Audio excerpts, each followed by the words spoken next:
كلا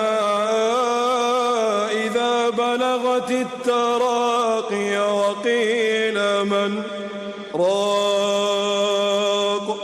وظن أنه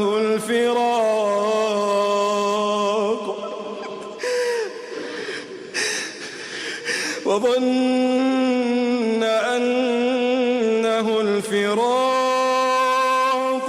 والتفت الساق بالساق إلى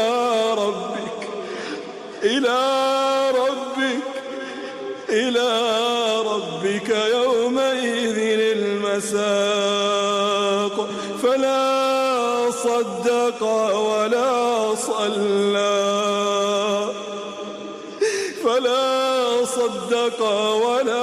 صلى ولكن كذب وتولى. സഹോദരങ്ങളെ, മരണത്തിൻ്റെതായ വേദനകളുണ്ട്, ഞെരുക്കമുണ്ട്. അത് കഴിഞ്ഞാൽ നല്ലൊരു ജീവിതം ലഭിക്കുന്ന ആളുകൾക്ക് മാത്രമാണ് അവിടെ ആശ്വാസത്തിന്റെ വാക്കുകൾ കേൾക്കാൻ സാധിക്കുകയുള്ളൂ, അവിടെ സമാധാനത്തിന്റെ വാക്കുകൾ കേൾക്കാൻ സാധിക്കുകയുള്ളൂ, അവിടെ ആശ്വാസം കണ്ടെത്താൻ സാധിക്കുകയുള്ളൂ.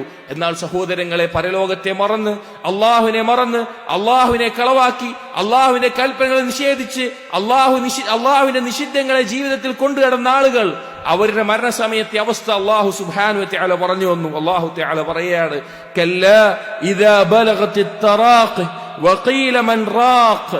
അതെ, മരണം റൂഹ് തൊണ്ടക്കുഴിയിലെത്തുന്ന ആ സമയത്ത് ആരാണ് എന്നെ സമാധാനിപ്പിക്കാൻ, ആരാണ് എനിക്ക് ആശ്വാസം നൽകാൻ എന്ന് അവർ ഓരോരുത്തരും ചോദിക്കുന്ന ആ സമയം, വളന്ന അന്നഹുൽ ഫിറാഖ്, അവർക്ക് മനസ്സിലാകും, അവർക്ക് ദൃഢബോധ്യമുണ്ടാകും, ഞാനിതാ ഈ ദുനിയാവ് വിട്ടു പോവുകയാണ്, എന്റെ സമ്പത്തും എന്റെ ഭാര്യയും എന്റെ മക്കളും എന്റെ എല്ലാവിധ കാര്യങ്ങളും വിട്ടുകൊണ്ട് ഞാനിതാ വിട്ടേച്ചു പോവുകയാണ്.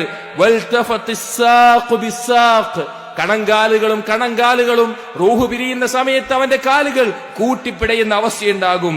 ഇലാ റബ്ബിക യൗമഇദിനിൽ മസാഖ്. അതെ, അവൻ ആരിൽ നിന്നാണോ വന്നത് അവന്റെ റബ്ബിലേക്ക് അവൻ തെളിക്കപ്പെടുന്ന അവസ്ഥയാണ് ഉണ്ടാവുക. എന്നിട്ട് പറയുകയാണ്, ആ അള്ളാഹുവിനെ നിഷേധിച്ച ആളുകൾ, ഫലാ സദ്ദഖ വലാ സ്വല്ല, അവൻ അള്ളാഹുവിനെ സത്യപ്പെടുത്തിയില്ല, ലാ ഇലാഹ ഇല്ലല്ലാഹയെ സത്യപ്പെടുത്തിയില്ല, അള്ളാഹുവിനെ മാത്രം ആരാധിച്ചില്ല, വലാ സ്വല്ല, അവൻ അള്ളാഹുവിന്റെ കൽപ്പനകൾ അനുസരിച്ചില്ല, നിസ്കാരം നിർവഹിച്ചില്ല, വലാകിൻ കദ്ദബ വതവല്ല, അവൻ അള്ളാഹുവിനെ കളവാക്കി അവൻ അള്ളാഹുവിന്റെ കൽപ്പനകളിൽ നിന്ന് പിന്തിരിഞ്ഞു കളഞ്ഞ ജീവിതമായി. അതുകൊണ്ട് സഹോദരങ്ങളെ, ഈ യാഥാർത്ഥ്യം, മരണമെന്ന സത്യം, മരണമെന്ന യാഥാർത്ഥ്യം, അതിന്റെ വേദന, അതിന്റെ ഞെരുക്കം എല്ലാവർക്കും ഉള്ളതാണ്. അതിൽ സമാധാനം കണ്ടെത്തുന്നവർ യഥാർത്ഥ സത്യവിശ്വാസികൾ മാത്രമാണ്. അതിനുശേഷം അവർക്ക് ഒരുക്കി വെച്ചിട്ടുള്ള അനുഗ്രഹങ്ങളെ പ്രതീക്ഷിച്ചുകൊണ്ട്. അതുകൊണ്ട് സഹോദരങ്ങളെ, ആ മരണത്തിന് മുമ്പ് അള്ളാഹുവിലേക്ക് അടുക്കാൻ, തൗബ ചെയ്യാൻ, സൽക്കർമ്മങ്ങൾ മുഴുകാൻ, പാപങ്ങൾ ഒഴിവാക്കാൻ, മരണത്തെക്കുറിച്ച് ചിന്തയുള്ളവരാകാൻ, അള്ളാഹുവിനെ ധാരാളം സ്മരിക്കുന്നവരാകാൻ നാം പരിശ്രമിക്കുക.